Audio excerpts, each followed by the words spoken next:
بسم الله الرحمن الرحيم. اللهم صل على محمد وآل محمد.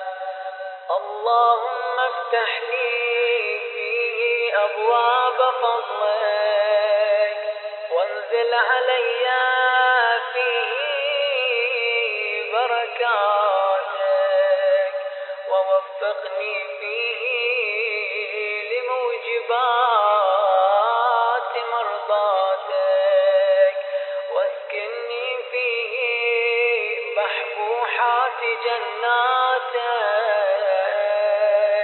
يا مجيب دعوة المضطرين.